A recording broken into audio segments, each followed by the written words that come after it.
From disruptive innovators to visionary investors. From founder journeys to capital challenges. We delve into the passion, the perseverance, and the pivotal wins of those building enterprises that go beyond profit, of those shaping the future of inclusive growth in India. We uncover the stories behind the ideas, the trade-offs that rarely make it to the headlines, and the mindset it takes to turn purpose into practice. Impact in Motion, a podcast series presented by NSRCEL. Your host for the series is Nachiket Kulkarni. Most recently, Nachiket led the social enterprise vertical Impact Orbit at NSRCEL. In this episode, joining us is Harish Hande, co-founder of SELCO Foundation and Magsaysay Awardee, and Nagaraja Prakasam, angel investor and mentor at NSRCEL. Good morning, Naga. Good morning, Harish. Yes, good morning. Thank you for coming down to NSRCEL and IIM Bangalore on a short notice and on a Saturday. We have been in the incubation space working with entrepreneurs for around 25 years. And, we would like to evolve the way, let's say, absorption of content has evolved, right? While we have set up various incubation programs, we've had internal knowledge databases and sort of our own knowledge networks. What we've seen missing, of course, is a dissemination of, I would say, bold truths from different sectors going out there in the public, especially in the long form, right? And especially in sector like social entrepreneurship, we have books, we have maybe a few podcasts, but from abroad. But from India, having certain bold truths about the sector in the long form is missing. And we thought we didn't want to obviously take an NSRCEL, take that. We want industry stalwarts like you to talk about certain things in the sector. So that is why we are doing this. Yeah. So, I think having someone as a Magsaysay Awardee, an entrepreneur, and a thought leader, energy champion, and having a mentor, investor, and an author now. This is a great combination. I'm really, really excited to have some good conversations today. So thank you for coming down. Yeah. Absolutely. So we will probably start with, one icebreaker. If you have one myth that you want to, you probably want to tell the public in 2025 about social entrepreneurship in India, what's that myth you want to break? I think the biggest myth that has been there for quite some time and it still exists is that people think that selling a product, so-called low-cost product, both in terms of technology or finance, to the poor is a social entrepreneurship. Social entrepreneurship does not, then many years ago when in the 60s when Philips sold torchlights to the poor, then Philips should have been a social enterprise. Yes. Yeah. Right. So myth is not about selling a product. Like MFI is actually not a social entrepreneurship. Yeah. How about you, Nuna? I think one of the thing right now happening in the sector, social sector, is about the climate is coming as an impact as well. A person doing a EV charging station is a social entrepreneur today. Yeah. So that is creating problem in real impact investors who are trying to address the poverty alleviation and all that stuff. So this is where we need to be careful about how we utilize the word impact investing, or impact entrepreneurs. Look forward to go into the details because we sort of face that every day. The calendar of an everyday jobs. But great. Let's start with personal stories of like both of you. So maybe we'll go with Harish first. If you can take 3 or 4 minutes to sort of help us understand more on, because I personally believe upbringing plays an important role in where someone eventually gets to. So maybe something about your childhood and sort of atmosphere you had that made you think eventually that what you would do today, what you're doing today. To answer that, the upbringing, maybe I was born and brought up from Karnataka, born and brought up in Odisha. My father was there in a steel plant where he didn't have to pay electricity bills. The steel plant paid for it. Then after that, I went to IIT where I didn't have to pay much fees at all. Then I went to the US with a scholarship. So I'm a product of subsidy, right? Fortune and subsidy. Complete subsidy, right? Yeah, absolutely. Right. Right. And then you write an exam called IIT where if 300 million Indians wrote it, I wouldn't have got it because they didn't write it, Yeah. right? So everything was non-inclusive in the system. And who paid for my IIT education was the poor who bought salt and sugar. Their taxes paid for my education, right? So question is, everything you're subsidized by the poor. So your ultimate stakeholders are the poor, right? In many ways. And that's when you start realizing how does equity or inclusivity actually matter one way or the other. And so I think that always hit you one way or the other. How do you make a platform? So that led to saying that, again, SELCO, when it started, the as an organization, or whatever you call it in 94, when the terms like social entrepreneurship didn't exist, Google did not exist. The only thing that existed were Lehman Brothers, which don't exist anymore in terms of Startups also didn't exist much. Yeah. So for us was, are we creating where we spent quite a bit, some of us spent quite a bit of time when we started off in the rural areas, saying that what are we trying to do in terms of how do you look at needs? Solar was the last thing. It's not start with solar, end with. But you started with energy as a wholesome concept. Yes, in well-being as a concept. Well-being. Right. How do you increase somebody's livelihoods, decrease somebody's expenditure, end of the day, and then could democratization actually work, right? And solar was kind of that point. And how do you also, one of the biggest things was kerosene was a big expenditure during those times, right? And so how do you replace kerosene in a manner that could be done today, not wait for some grid to come in, right? So that's the SELCO. And fortunately, I did not know that we could start an NGO, right? So we started as a for-profit. Yes. Because end of the day, I would know where am I making losses. Yes. It was not about where are you making profits. Yeah. So am I making the system efficient enough to create a service for the poor in the most affordable manner, right? And initial set of all my colleagues were from the rural areas, right? But Harish, like before getting into the SELCO journey, and the fact that, let's say, you have had that realization of a product of subsidy that you said, but you also spent a lot of time, from what I've read, in Colombia, Argentina, Mexico, Sri Lanka, right? Would you consider that education superior to the education that was on paper? Well, in 1991, when I was in the US, I had a chance to go to Dominican Republic. This was in 91. There were 10 farmers, very poor farmers, paying for solar. Right. I mean, just to give a context, the yearly solar in 91 is equivalent to what the world does in a half an hour today. Wow. Wow. Right. Yeah. That's a context. And in that case, those 10 farmers were using solar. Right. They were so advanced in their thinking. Right. And they were paying for it, which completely changed the perspective about decision making done on the basis of Excel sheets. Right. Oh, is it affordable? I mean, today you buy solar at 15 rupees a watt. They were buying at 300 rupees a watt. How could they afford? So that's why I say, what is the cheapest way from here to the airport? Got it. You do an Excel sheet. The cheapest way is actually walking. Yeah. But you don't. Yeah.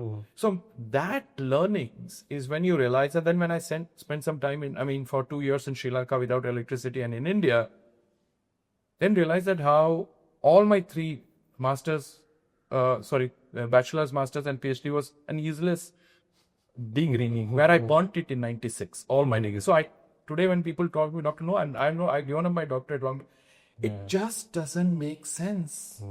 So I think a lot of time spent in these emerging economies, then with the people on the ground, is sort of set you for this path, right? Yeah. I think I'm not sure yet that I have reached their level. Yeah. I don't think we ever will. Ever will, yeah. All right, great. Naga, what's your story? So I think growing up, Madurai, right? Madurai, a place called Mana Madurai, a few kilometers from Madurai, right? So the sensitivity part, right? So my mother is in a whole street of relatives, right? Everybody is a relative. But they were able to stand against some of the myths that they were having, right? I grew up with 5, sisters. Wow. And my parents had put all of them in education. Right? The people used to say that how you're going to find a groom Yeah. for all of them. Yeah. They didn't care. So that You're the only brother in the. yeah. Wow. So that stayed with me about what is right. You just go do it. Don't wait for the world approving for it. Right? Yeah. They're living in the street. Next door neighbor is a relative. They're all telling you something. They don't listen. Right?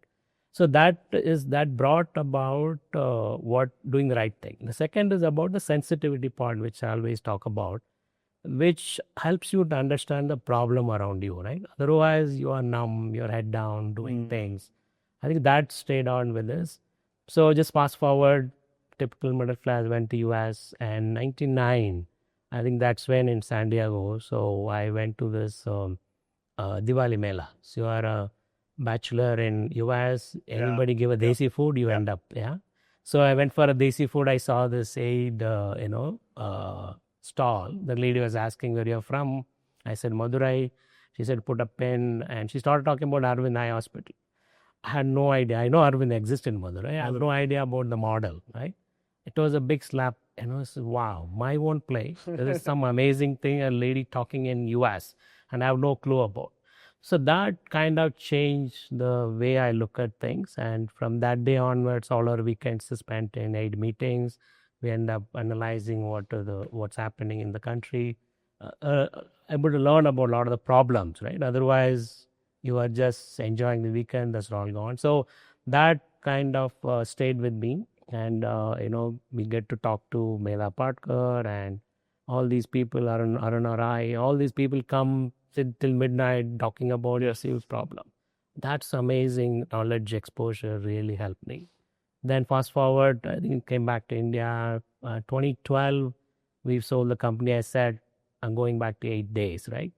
And 8, I had a really fun because at that time we were using technology to also solve some problems. Swadesh movie is about 8. Yeah. So where there's a microhydel power plant done in a village by the villager to solve their electricity problem. Yeah. We designed those plants sitting in San Diego. So some use for engineering what we have done. Yeah. So that also stayed with me about how technology also could be utilized in solving problem. So in 2012, when I started looking at what my friends have done, some went to politics, some went to pure activism, but staying in an organization where we grew 40 million, 400 million, I thought, can we utilize this concept called social business, right? So bring the heart of a nonprofit and the efficiency of a corporate. That's what a friend of mine told Jacqueline at Acumen is doing similar one, so become a partner. So since then, quite a bit of action in the social enterprises. Nice.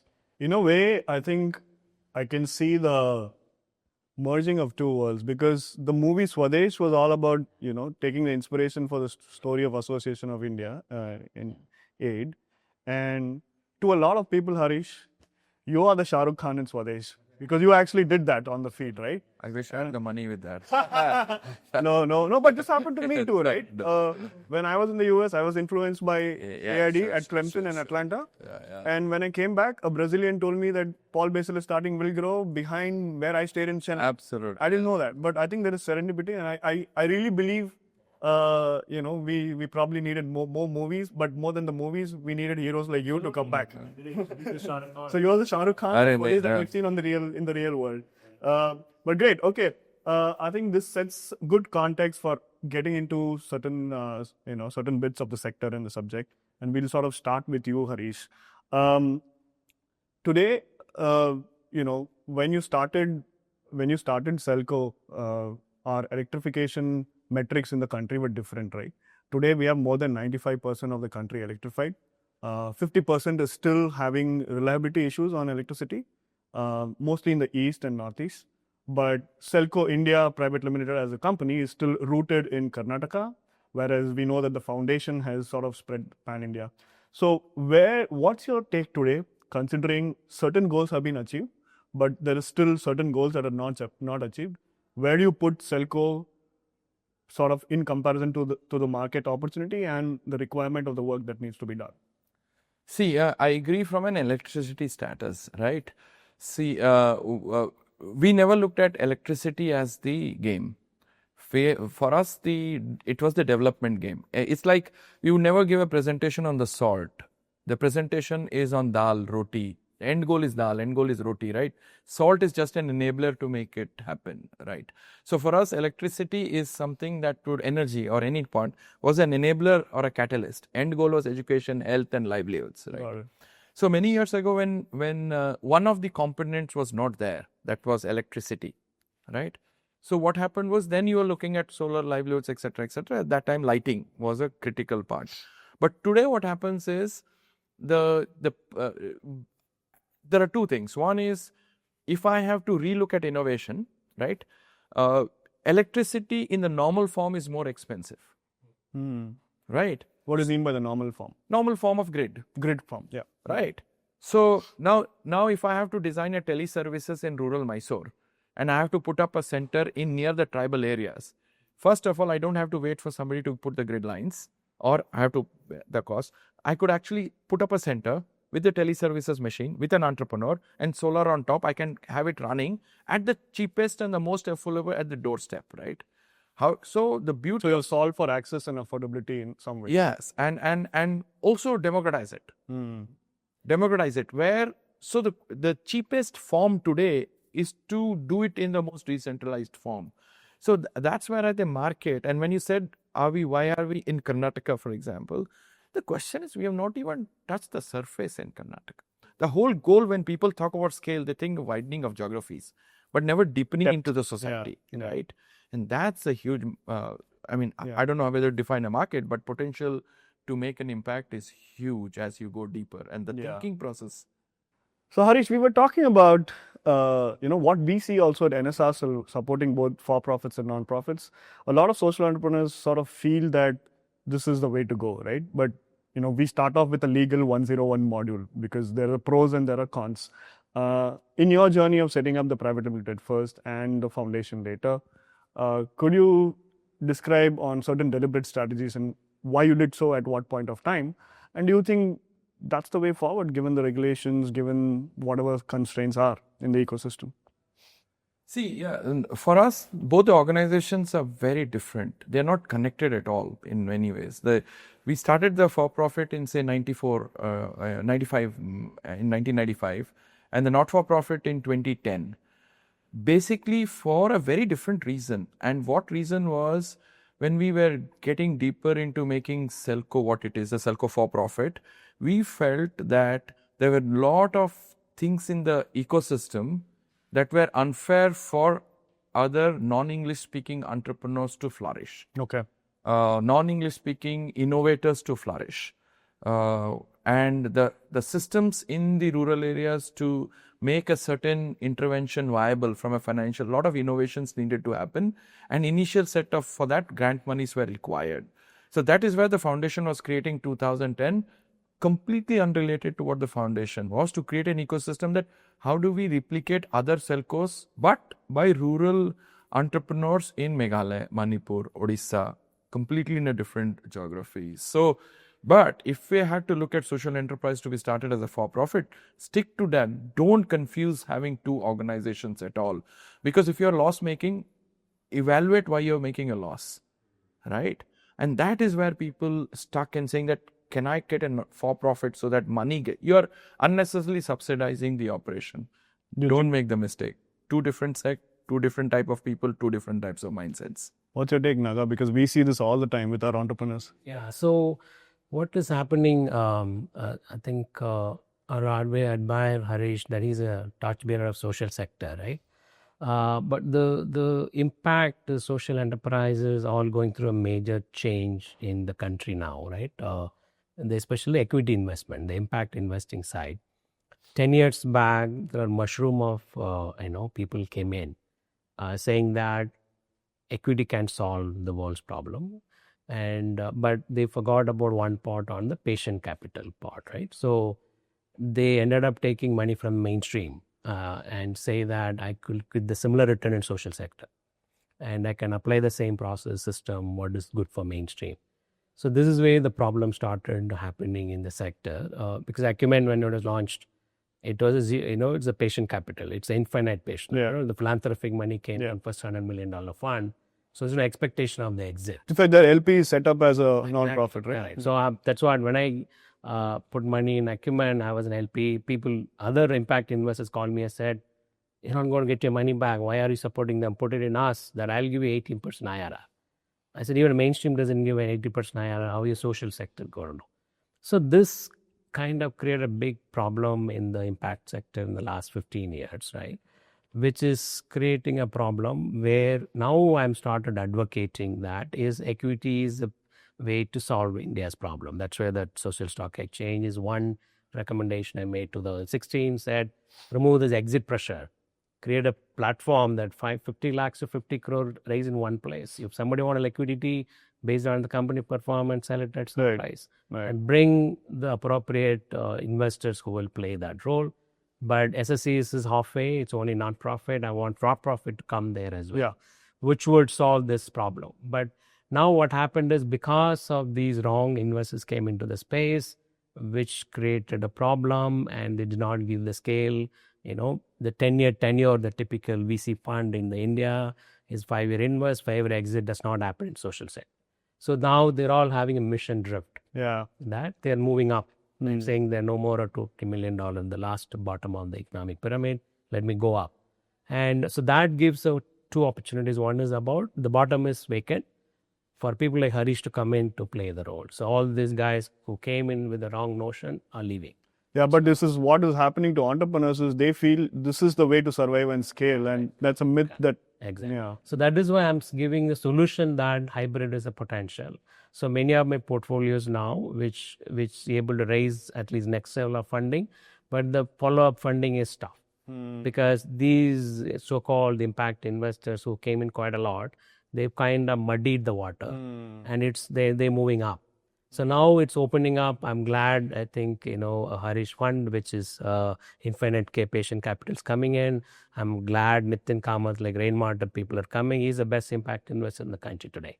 So that is where now it's clear about who believe in impact standing still. That's what I still call Harish is the last man standing in social sector, right? Because his model is the best that entire sector should be following.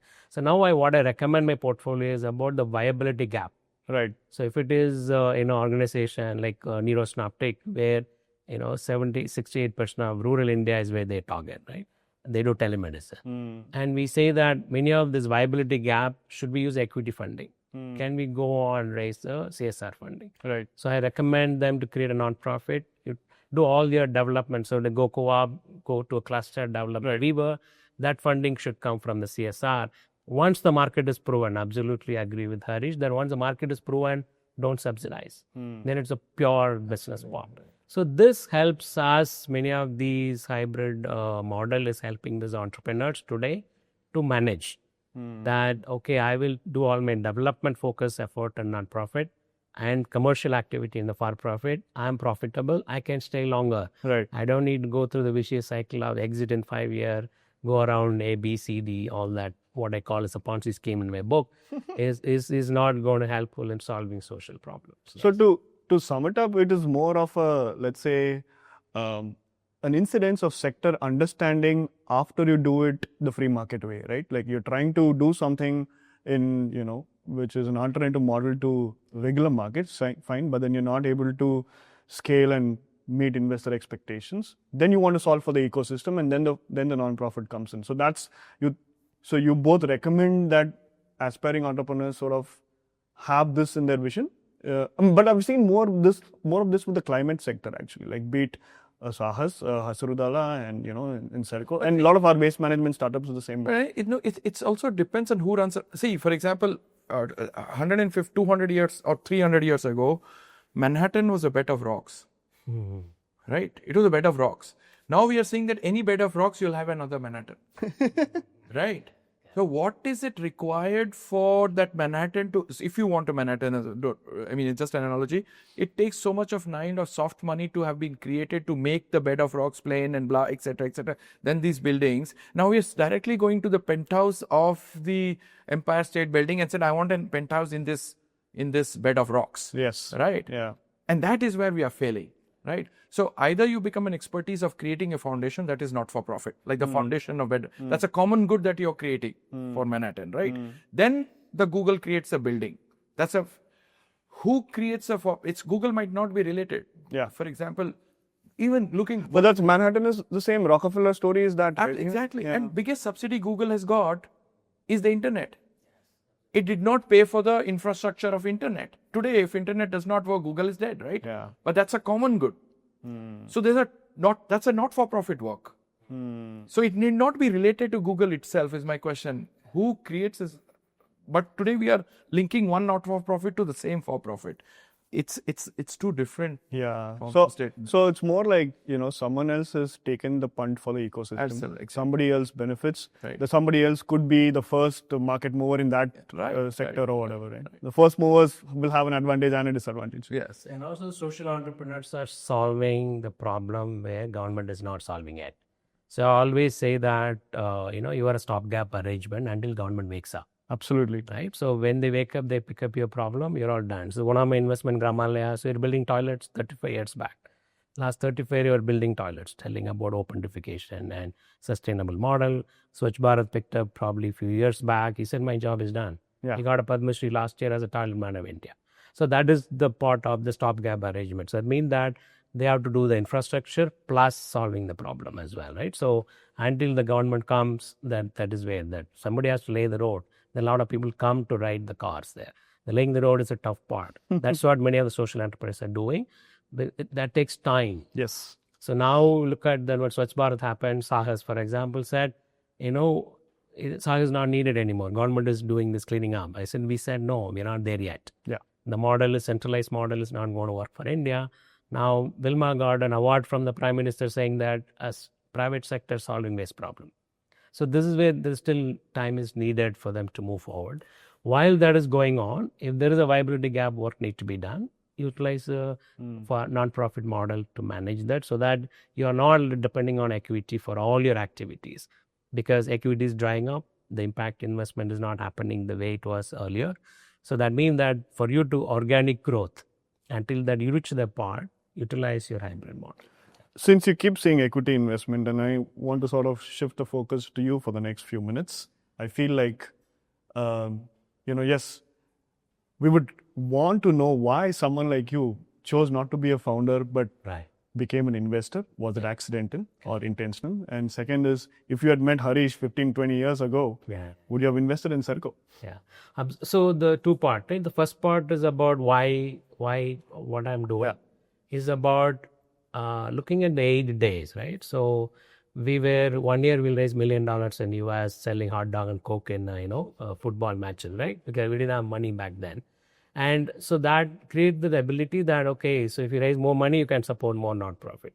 But running a private company for a long time, we were able to scale it up faster. Okay. So that's where the idea came in is about, instead of pure non-profit support, can we bring this social business thought process?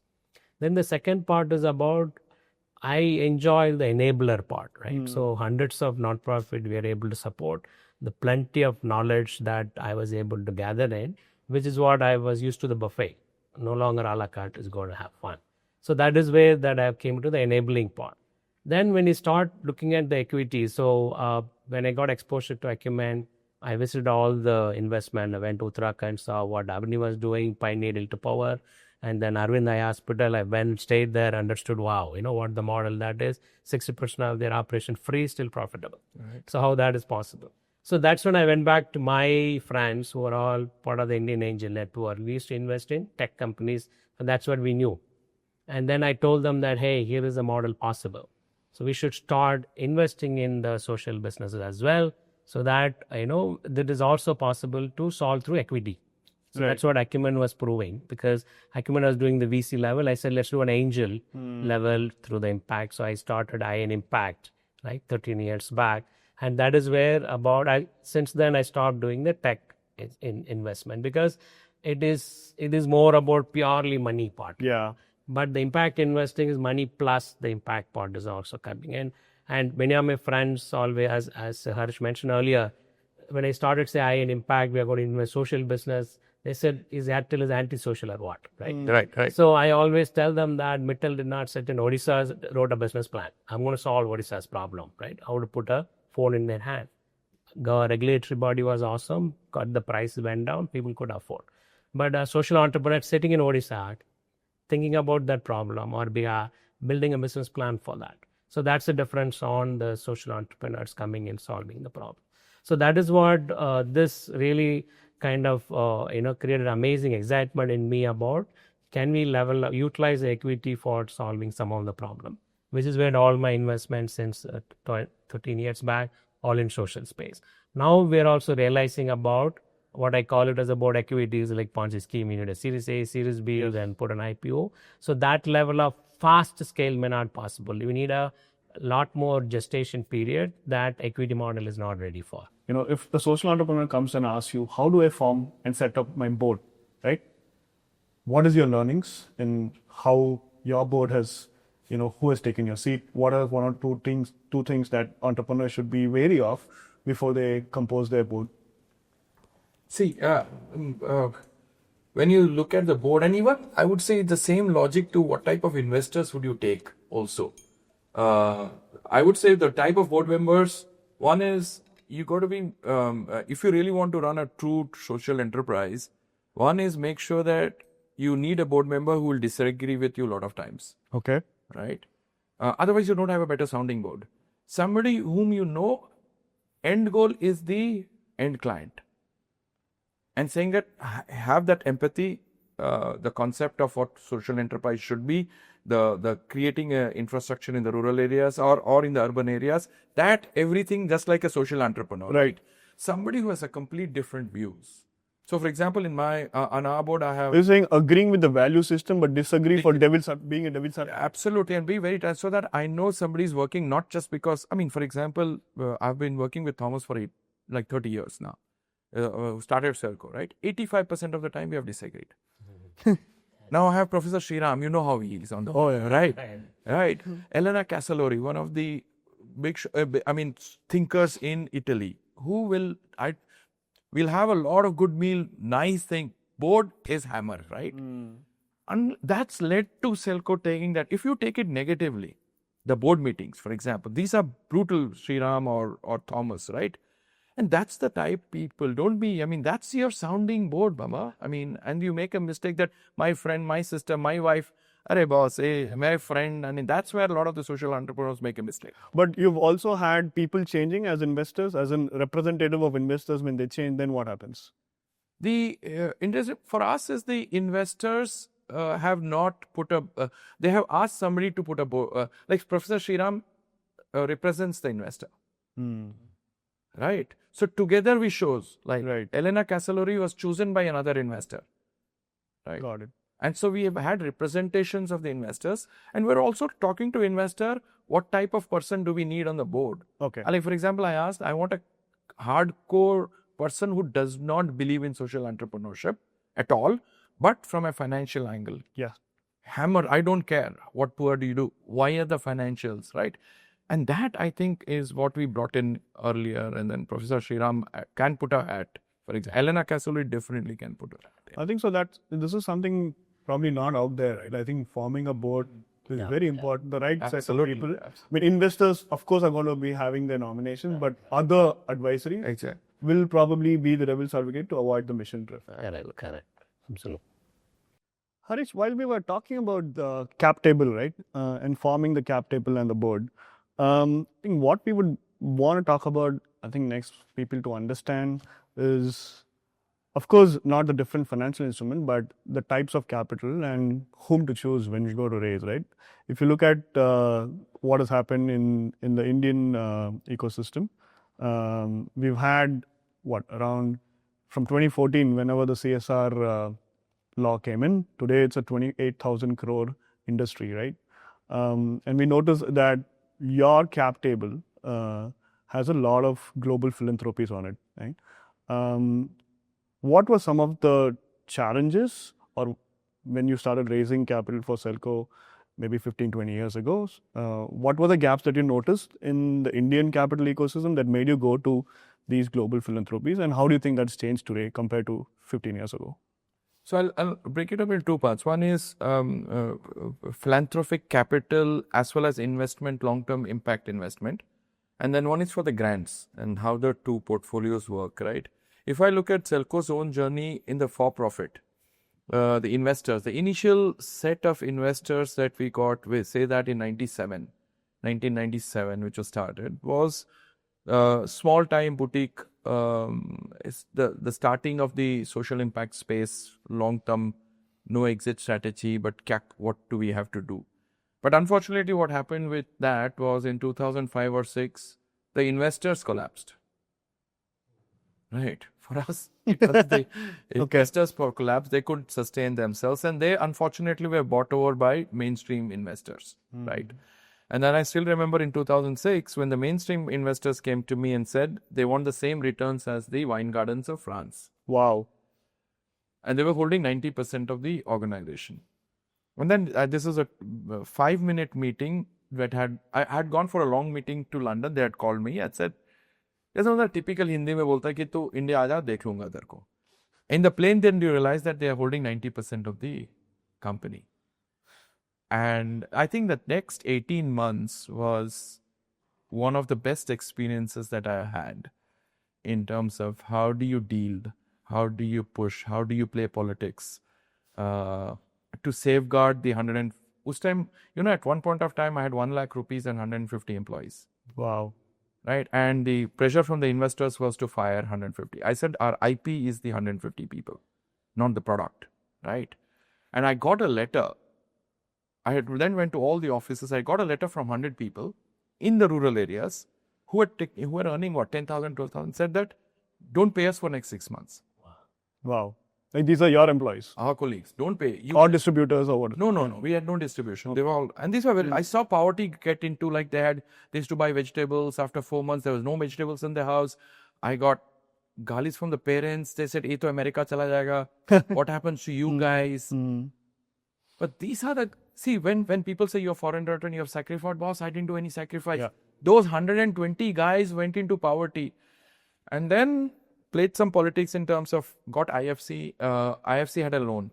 I called up the IFC. And the good part is the new investors had defaulted a IFC loan. Okay. So the IFC guys said to the investors, if you touch, I will sue you, to them. And they gave us 12 months time, which I then replaced it without paying a single dollar to a like-minded. That 18-month journey was incredible for us. So it also, I tell the youngsters, is what money will come provided you know the stuff. In a sense, it was an experience, looks like, to manage the investor rather than manage your company, because that's what you actually did, right? Absolutely. And then you look at, if you were telling me I'm going to do 2 due diligence on me, our goal is we will do 3 diligence on you. I'll ask the investor, which companies have you invested? I'll go and ask the companies, how have they behaved after investors? If you're not behaved well, I'm not going to take money from you. That's if they have the right to invest. So I tell the youngsters, do due diligence on them, Baba. Don't sign documents. It's yours.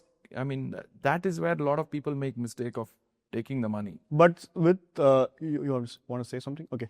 The fact that you have a Doon or a Good Energies Foundation and these guys who are, today, I'm sure you went through this effort to get there, right? Today, do you see, and this was my question before, right? Do you see equivalents from the Indian market to have?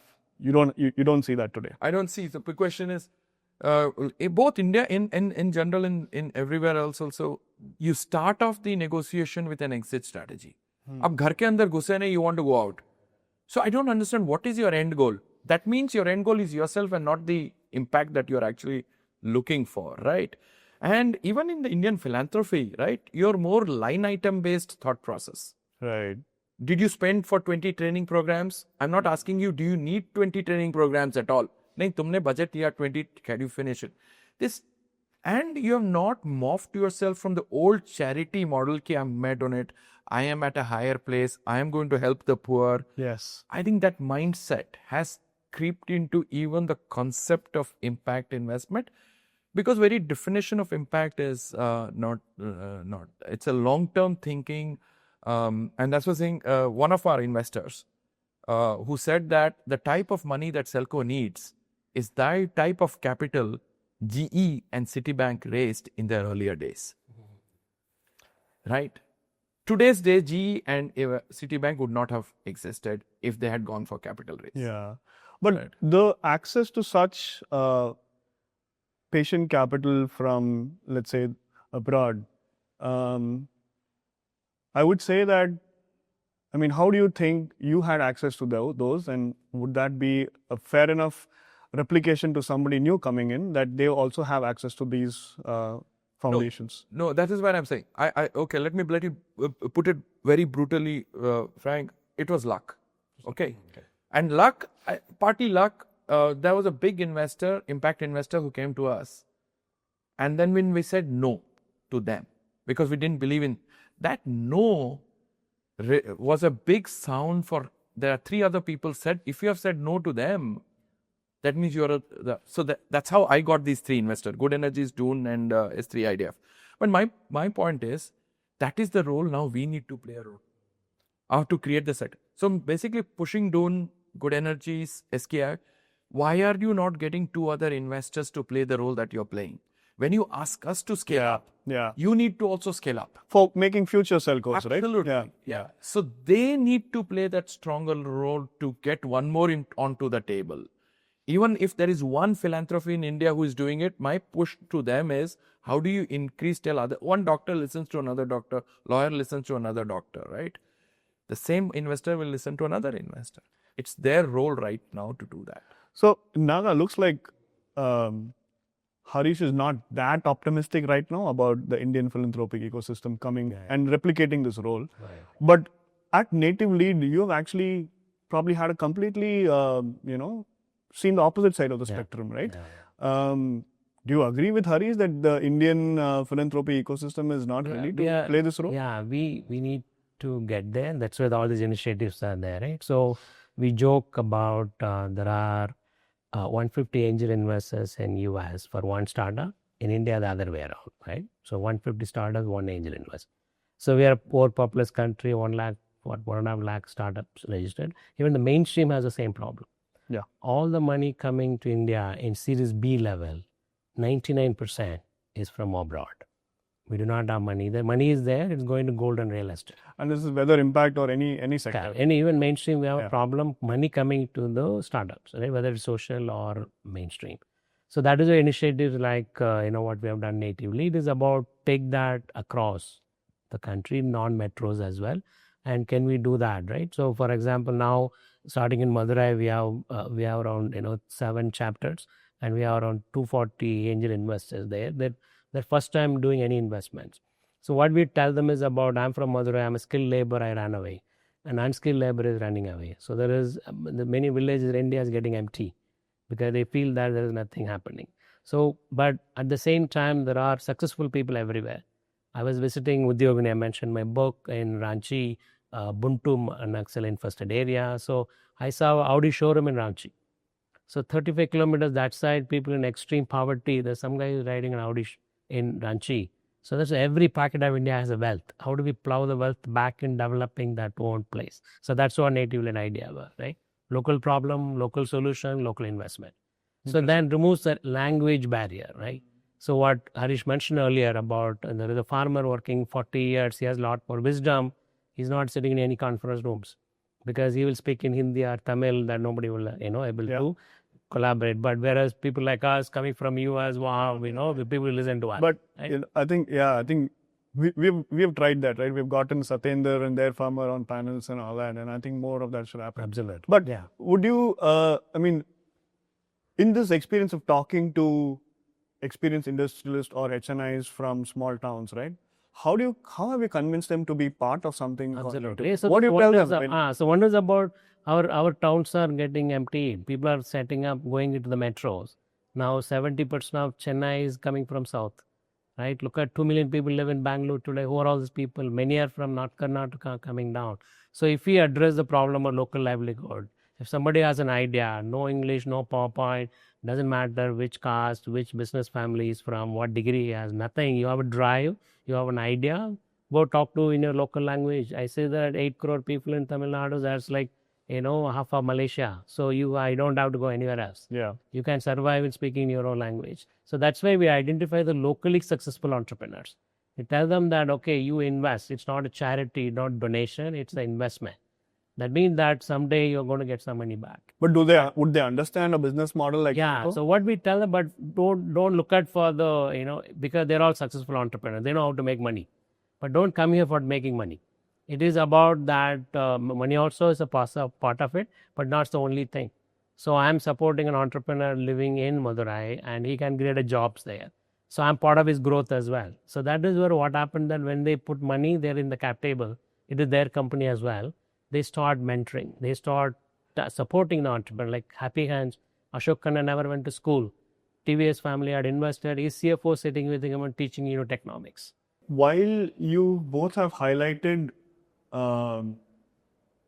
challenges and opportunities to talk to, let's say, the established entrepreneurs domestically or even the established family offices or foundations abroad, there is a common goal that is coming out because eventually such initiatives are benefiting the entrepreneurs that are going to be supported by this, right? Naga, from your experience at Natively, how does having this sort of a network of entrepreneurs, network of experts and HNIs, one saying patient capital, second saying I will also give you business advisory, how does that help an entrepreneur that you're actually investing in? I think you took an example of Happy Hands, but maybe like a farmer stress zone, like how has this helped such a... Yeah, so if you look at like Native Specials, another example. So this entrepreneur was sending halwa from, Tirunelveli to his brother living in US, right? Both of them left Karur. One was in Chennai, one was in US, right? What is this called? Native Special. Oh, yeah, that's a market. So he saw that, this halwa, what he sent to US, a lot of people liked it. And he said that, okay, can we start selling it? So he started selling it. Then the person Chennai quit, went back to Karur. He said that, okay, let me make this as business. So now, Srivliptur halwa, all these things going into US. And then this brother saw in US that there's a potential on this business. He quit his UI job, come back to Karur. Okay. He took a friend of him as well. He joined as a CTO on this company. So today they have, sending this snacks from these rural areas to 46 countries. And this is like Manal made Murukku. There's one village in one family makes this. Their children are saying, where is the future in Murukku? They all left Chiki, right? Now the revenue tripled for that village person. So they come back to village. So now in Karur, they have like 40 employees. So these two people who left Karur now is back and creating employment in this place for 40, 50 people. So this is where about support is coming from. So exporting to US, Erode is full of food related businesses. Like many of our investors spend time with them. Like Happy Hands, for example, they make their inventions a feed Ayurveda herbal to a chicken. It lays an orange egg, the yolk is orange color, right? And it's a Royal Social. Also the most expensive egg in the country too. Yes, absolutely. 25 bucks one egg. Yeah. And then it's a free range poultry that he took the concept from US, right? 1,000 acres, 1 acre, 1,000 birds. So this is, but want to make the feed. So now for investor, he says that I will make your feed for you. And he take the feed and he applies his secret, herbal that he apply on it. That's what goes to the farmer. But this model that you're sort of creating through a native lead right now, you said there is money, right? It's taking time. I just want to understand, like, will it ever create capital at scale that is someone like a Dawn Foundation or a Good Energies can bring in? Or someone has to play this game with you, like how SIDBI set up the social venture fund. The first one was 430 crores, right? Would this interest something like the Tamil Nadu government? And I know there's some work happening on Startup 10 as well. Where are you optimistic there? Because someone has to join hands with you. You running natively not enough. You need that in a Kerala, you need that in a Karnataka, and you need more in Tamil Nadu itself. Correct. Are you looking at, are you optimistic matching? Yeah. Are you optimistic about matching this with, Sure. let's say, another 500 crores coming from somewhere else? Who that is going to be? Correct. So I think one is about the native lead idea. I said it's an NGO and it's not a decentralized model. Even if it don't go there, it'll survive, right? I'm just namesake CEO now. But Tamil Nadu government took over pretty much native lead. So my co-founder CEO Shivraj runs the startup mission. So government, Tamil Nadu said, what? We are supposed to be doing what you guys are doing. It's another example of... government coming in, we are a stopgap arrangement. So what I was able to do like 10 years, like Shivraj in 3 years, 1,000 times he did it. There are hubs in tier 5, tier 4 towns, in government hubs, so people can walk in, get support on local languages on running of enterprise, right? Great. So that is happening. Then we went a step forward, and there's a SCST fund Tamil Nadu government has put up. So we said that no NGO, no ISR office should be telling. So we picked up the tribal belt in Satyamangalam. We identified 4 progressive people there. We said, solve your own problem. So they're removing lantana from there and make a briquette and selling it. So one is about they're getting the forest back to this biodiversity. At the same time, their livelihood is addressed. And the plant is in the hills, right? That means that economy is not moving out. What Gandhi wanted about self-reliant villages, the economy should be within the village, not cut the lantana, send it down, then the economy moves out. You process there, briquette comes out, right? And they came in, spoke in the Startup Singham event, which is the TV show, reality show. I was very proud seeing that these people coming there pitching in Tamil to the Tamil investors, right? So no PPT, no English. Absolutely, yeah. They raise money from the people in the TV show, right? So this we said, the tribals are saying, first time you guys are believing in us. Otherwise, some NGO or I some said tell you what to do. Now you give 2 crores and saying that solve a local problem. And they are now thinking ahead. Now they're going to make biochar. They're talking about carbon credit and all this. So what we are understanding is there is a lot of movement happening at the investor level, right? You're able to create movements on entrepreneurs who have done it. But if you look at a lot of maybe in the last 10 years, the ballpark number is around 100 in terms of the new so-called impact investment funds in the country, right? Of course, numbers are, when you compare that, the kind of capital they bring versus mainstream investors, it's a fraction, but that's a different problem. But every Tom, Dick and Harry is calling themselves an impact fund nowadays, right? Do you guys think it's translating to real capital flows? How does one differentiate from the genuine one and one who's not? Who wants to go first on this? So I think one, as I touched upon earlier on, this climate is creating this problem. How does 100, if you remove this climate, I'm sure there will be 10 will be standing, right? So this is all happening both sides, entrepreneur side as well, plus the other one as well. So there is a person who is doing the EV charging station. He claims that I'm also helping on planet, right? So I call it triple bottom line. They're just picking one bottom, which is planet, and people is not there at all. So pure impact, people also need to be coming in there. So if you put that filter, that apply triple bottom line, then many of them will go away. So that is one element is happening. So this is kind of blurring. There's no clear definition of what is a social entrepreneurship. Actually, in my book, when I said that let's define social enterprise and then put it in section 26, something like that, so that people will know what you're talking about. Otherwise, everybody will claim, we say Airtel is not, why is not a social business, where, some of the guy in electric vehicles, so the EV car is like 20 lakhs, right? And he's also called, I'm a, impact investor, I'm a social entrepreneur. So this is one part that we need to be clear about. That's what my definition, what I'll say from a social business perspective, that if you are selling a product or service to a low income family, and then you're taking a product or service from a low income family, that's my definition of social business. Low income family, you will be able to see when you see it. We don't go with the WHO or W2 or report about, oh wow, whether it is $1, $1.5, all this craziness, right? So you will know who's a low income family is. So that is what we need. That's what all my investments are. Neurostartics, you provide a service to telemedicine to the rural India where 68% lives, only 2% doctors are available, right? So they're utilizing doctors from the metros to consult with them. A kit developed, a 10th pass lady can run a diagnostic center in a village. And the model is that utilizing a CSR, utilizing government, utilizing a local NGO, you provide a service at 10 rupees. So now that is your providing service. Or taking a product or service like what Go Swadesh is doing, and Weaver makes 5,000 rupees average. This is a sustainable fashion. So climate can be included in solving, the solutions, problems as well, but not purely climate alone. That's what I call it now. We position this as a sustainable fashion. We say that Elon Musk made $1 billion selling carbon credit. Why not a Weaver? So now can we provide systems for them? So this is where there's a lot more effort need to go on defining what you mean as a social enterprise and then stay within the box, right? Most of the time, either both entrepreneur and investor have a mission drift in the people part. They may be okay on that climate side, I'm just doing a biochar, or I'm doing EV charging, or I'm just X and Y using technology. But what is the FOMO? Why is everyone calling themselves, Yeah. why is everyone calling themselves an impact investment fund? Why are people wanting to do that, at least on, on the name? Is that because they've seen, and you should answer this maybe, they've seen some significant IRRs from a SELCO kind of an example, which is probably at the 200 crore revenue right now?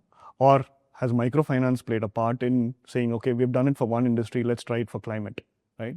So I think, see, the one is we are all unidirectional, and it's the same thing is coming into the philanthropic space of monitoring and evaluation. Oh yeah, we see right. that. It's a very similar impact investment and M&E is very similar. Two examples if I look at right now, if I give it to about what Ravi Kannan does in Kachar Hospital in Silchar, right. The issue for him is that and he does 35,000 cancer patients on a yearly basis. Brilliant. What his problem statement is, for example, at the age of 60, 65, now a cancer patient comes in and he cures them in 5 years. Okay. I mean, where it is curable. So your metrics of SDG 3 has mattered. But moment you treat somebody above 60 and actually cure them, you push the family further into poverty. So when they go back, the family is poorer because this guy is not, or person is not movable and come there. So by curing them, he's pushing the family into poverty. So as an impact investor of cancer, I have made succeeded, but as a society, you have failed. Right? If you don't understand the link, it's the same things. We did solar in one of the villages nearby. These guys are brilliant snake. So we put up solar lights, etc., right? And very poor households paying through the bank loan. Great story. I could have told. All of you would have clapped, etc., right? But what happened was, they were all cooking outside. Meaning?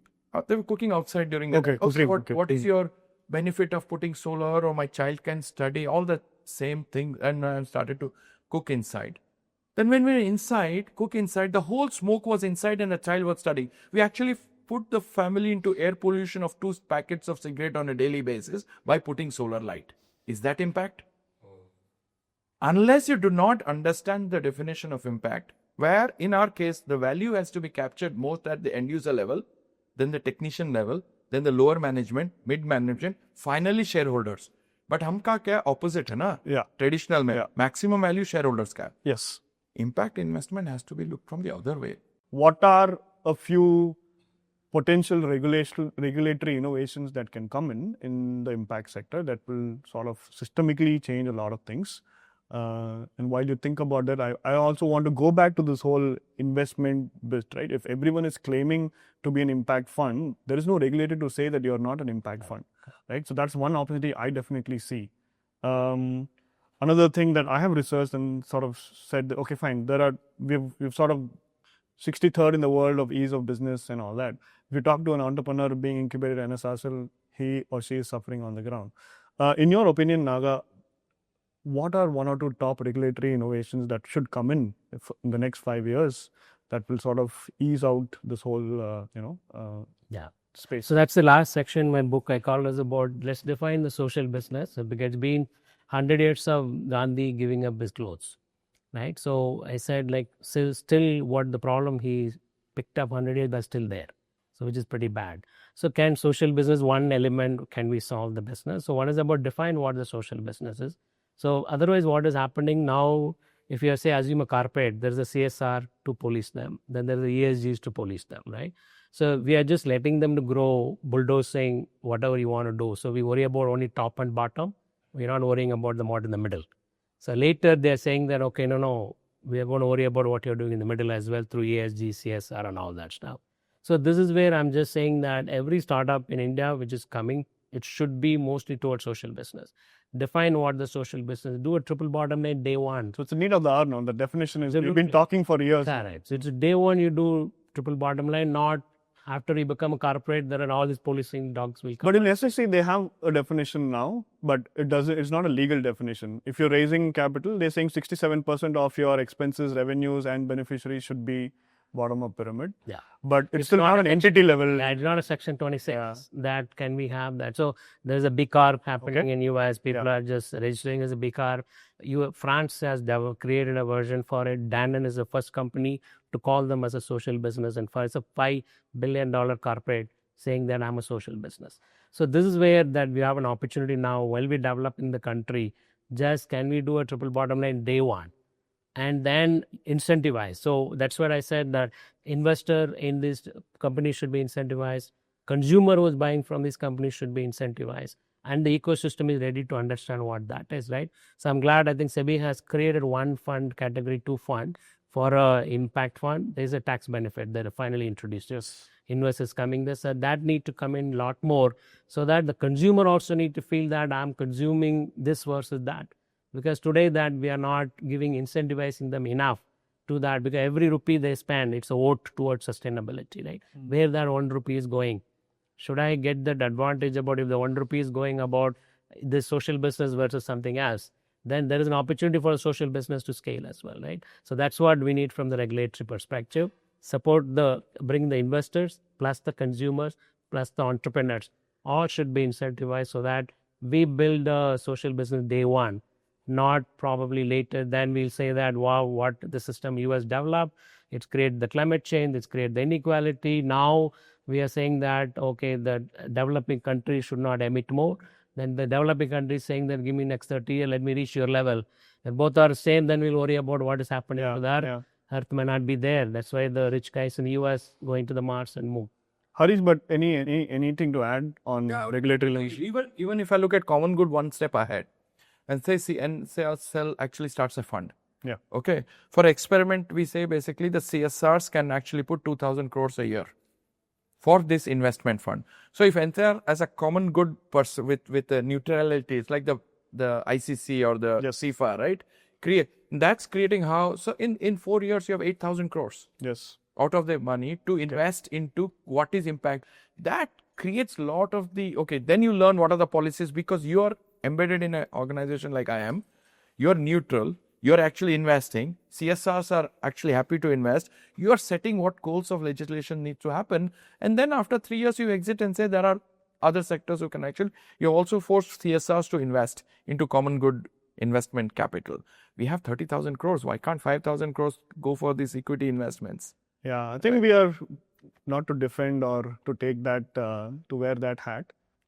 Some of the things we are beginning to try is to probably, let's say, register and list ourselves on the social stock exchange to see what's going on, what's not going on. And we're beginning to talk to having smaller roundtables for bringing family offices. But I think I'm still doing it in silos. I'm saying me because I'm handling those projects, but I'm still doing it in silos, and we're not being inclusive about this as well. So looks like regulatory wise, there is a need for definition where the investor, entrepreneur, customer, everyone has an opportunity to be taken care of by the definition. And to add what you're saying, someone has to centrally play that role at a quasi-government and a neutral level to ensure not only that this is set, but it is carried forward. Absolutely. Because comparing again with the India data stack, it has taken 8 to 10 years for that. And the same thing needs to happen here.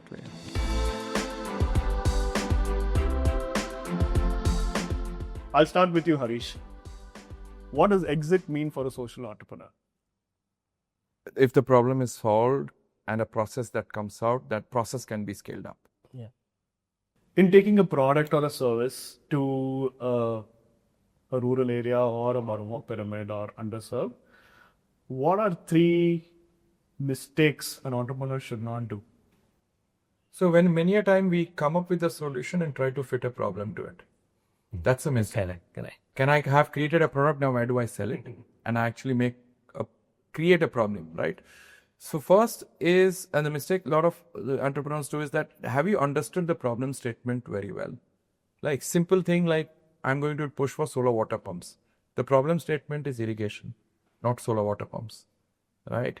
Solar, like if the topic of the book it should be irrigation. Solar water pump is chapter 4, part B. So are you what? Are you solar water pump seller or an irrigation solver? First, be very clear what you are, right? Secondly is when you're, on what happens very, like when you're buying a TV, example, 9 out of 10 times, the person who is selling you the TV is earning less than you. Okay. So it's a line like this, right? In this, it's the opposite. Yeah. Where the client is earning less than you, right? When does that happen?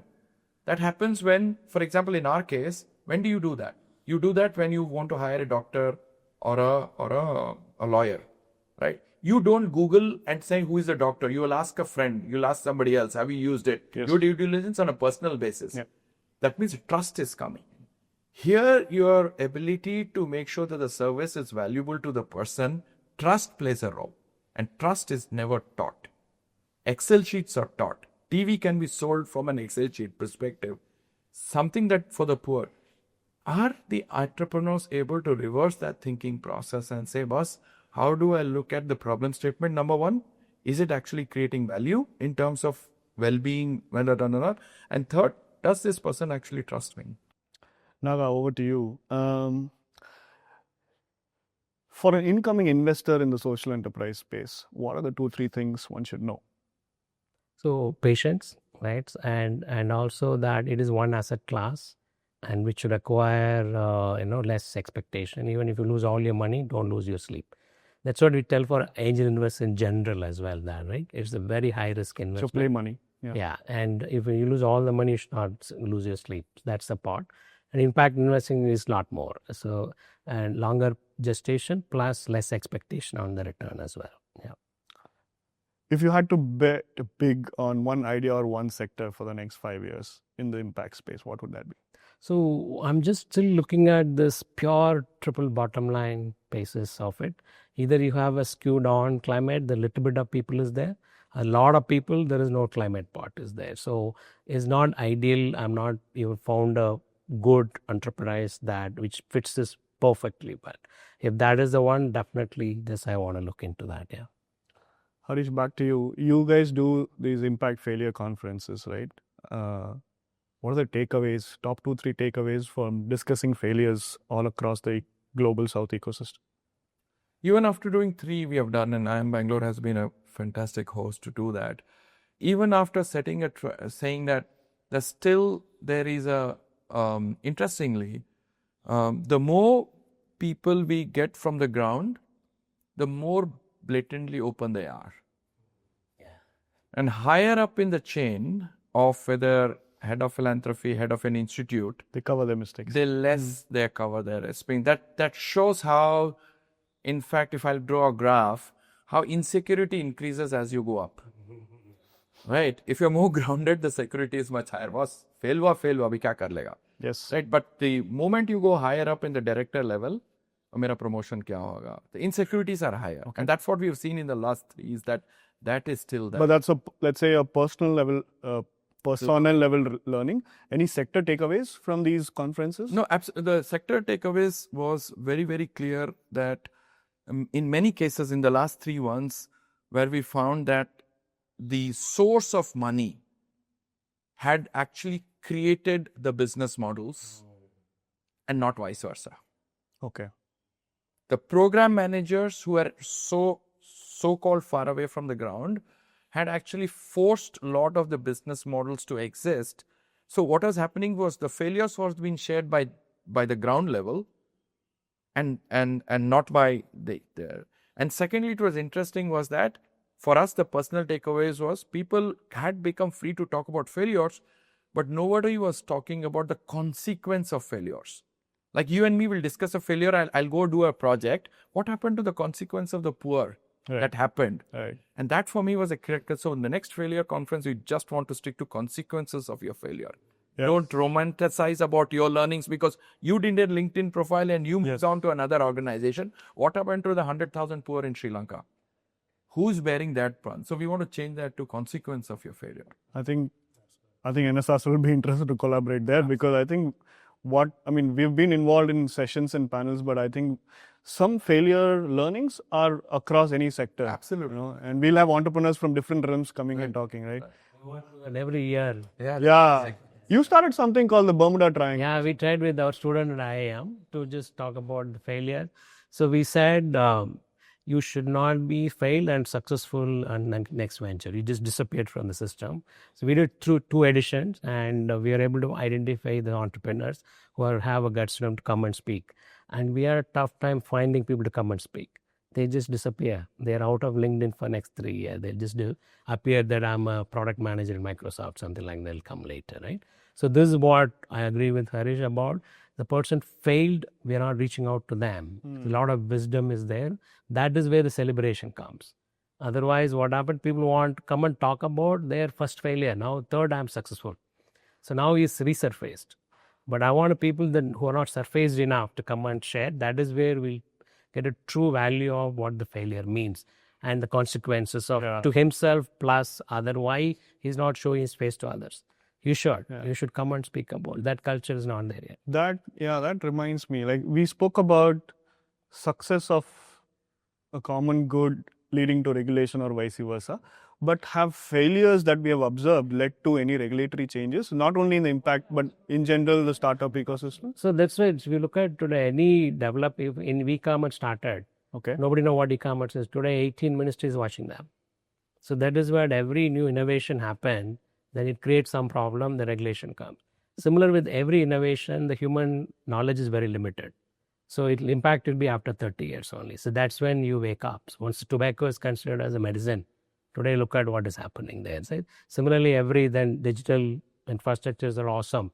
Now look at the detox coming, fatigue is coming, regulatory coming about how long you can probably spend time. In China, there is they're doing regulation about how many hours you're playing games. So all those regulation will come in. I think Australia banned social media for good things also happen. As I mentioned, right, social entrepreneurs are fixing the government's problems. Once government picks up, that gets standardized. Like what started as a microfinance, today become NBFC. Today, microfinance become the banks. So that's a learning. Similar 108. Great example. Yeah. Right? So the failure of whatever happened in 2008. Correct. Create NBFC. Stabilized that whole ecosystem. Absolutely. And failures of the microfinance and parts of microfinance led to a better regulation of how it should be, right? So it's something, right? And also good news that government told SBI open up rural branches. SBI said I can't. When I said microfinance, how they're operating, give them a bank license. So that also solving. Similar 108 was an initiative by an NGO. Today across the country there is a 108. Same in Gramalaya, my investment, he started building toilet 35 years back. Planning Commission back then visited him. They wrote in the report that this is how we need to solve Swachh Bharat. Today that's what is being picked up. So yes. Coming back to the short answer phase, any failures in the last 4-5 years that you've noticed, be it impact or generally startup ecosystem, that a regulator has to pick up and say, okay, we need to work on this? Anything that comes to mind? Greenwashing. Impact washing. Yeah. Okay. I was thinking like on the governance side also things are missing, right? You had your Blue Smarts and the Byju's, and a lot of that is coming to the case studies now, but it's not yet gone to the regulatory. So the definitions is one thing, but I feel like governance is missing across the board, and at least is coming. Great. We'll come to the last section where I would want you to think of one phrase that immediately comes to you when I ask this question.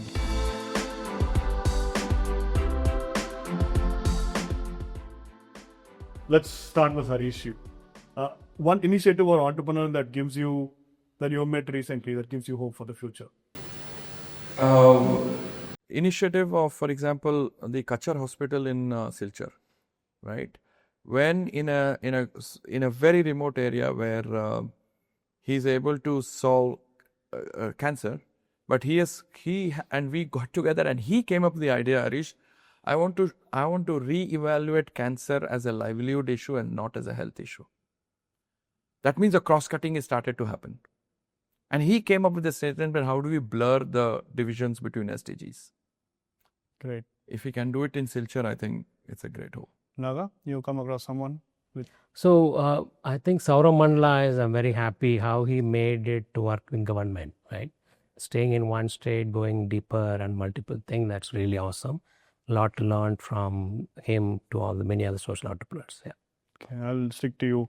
One hard truth about building a social enterprise that nobody talks about. So the personal perseverance, what you need to do, working with your family, because it's glamorous outside. You'll get a lot of social media but food on the table and sitting in 40 degrees centigrade in Orissa and having this, personal conviction that you are going to be there for long term, right? Otherwise, you see somebody raising $10 million selling idli. They say, what am I doing sitting in 40 degrees centigrade, right? Solving some problems. Harish, what's your take on that? Why is that it's when people say, what's your life-work balance? If you don't consider your work as life, and that's the hard truth, family life will go for a toss. Let's be very clear. If you want to do work, family life goes for a toss. I met my wife many a time once in 2 years. Initially, I still have a letter from her saying that we have not met for 2 years in the 90s. So now I meet her once a quarter. And so the question is, let's not. If you're ready and your wife, spouse is ready, family life is out of the wood. In other words, you can also say that make people aware, right? Your support system needs to be aware of what you're getting Make into. them aware this is what it is. Yeah. One book that has inspired you before you wrote this book? So I think there's one book which I read is about the peace arts, about everybody loves a good drought. So aid, when we introduce, is a Bible for us, right? You just read that, you will really understand the ground realities in the very black and white. I was kind of, 99, I read the book. And few years back, our student gave me as a gift. So one is about, it's surviving for 30 plus years. But the sad part is that what he mentioned there, 30 years, but still true. That's the sad part. Yeah. One person that has inspired you throughout your journey? See, multiple. I know personally a lot of street vendors. Okay, who have, how do they do business, right? And that's social business without actually writing about it, right? And why does a banana vendor work? There's a banana vendor who shifts his position every day. The first day he sells his bananas in front of schools. Next day the same bananas are sold near a juice shop. The third day it actually goes to a people who actually make paste. Yes. The thought process. Where the person who captures the best of all this and is able to articulate in terms of Sri Padre, the editor of 40 years of farmers magazine called Adike Patrike. Okay. Where whatever he writes, the farmers considered as a voice of God. And he will also tell you, I'm going to interview with a pinch of salt. Sri Padre, who is based in rural Karnataka, brilliant analyst in terms of the thought process, empathy, what is required for development in the truest form, 40 years of hard journalism, of writing. So farmers will say, SELCO, see for us the first publicity when he wrote, farmers said, he has written, that means it's true. And farmers were your potential clients as well? Absolutely, yeah. Adike Patrike, Sri Padre, brilliant. Nice. Last question, and you can answer this or not, is your wish. One question people like me asked you in interviews that you want them to ask, but they have never asked. Oh, want to ask? Especially the family life. What you asked, family life is very where family never gets a credit. And for me, it's not bullish for 2 years because, I've never stayed with my wife for more than 3 weeks ever in my life. Wow. Yeah, so this one is about, in the book, in the last section, and nobody asked about it. They're all busy on the first few chapters. That's where I mentioned about the future part, and where I talk about the climate preventers versus climate fixers, right? So we're all celebrating the climate fixers, or all the preventers, so like people living in the East Corridor Hills in a thatched roof house, and his carbon versus my carbon and your carbon, and somebody living in London, New York. He's the best sustainable person in the world, and we don't celebrate. And that I've been talking in many conferences, and nobody is able to grasp that thought, right? It's very interesting. Great. I've really enjoyed this conversation with both of you, Harish and Naga. Usually a lot of NSRCEL content is tuned towards entrepreneurs, but I think today, I hope we will probably get some attention from investors and also regulators, because we sort of covered all of that. So thank you very much to spend your time here and uncover hard truths. That's with Harsh as well. Yes. Yeah, I know both of you have flights, so thank you really very much. And thank you for being frank and honest about some of these, because I don't think it's going to be easy. It's not easy to talk about certain things in public. So thank you. Thank you. Thank you Good. so much. All the best. Join us for the next episode with Khushbu Avasthi and Shekhar Shetty.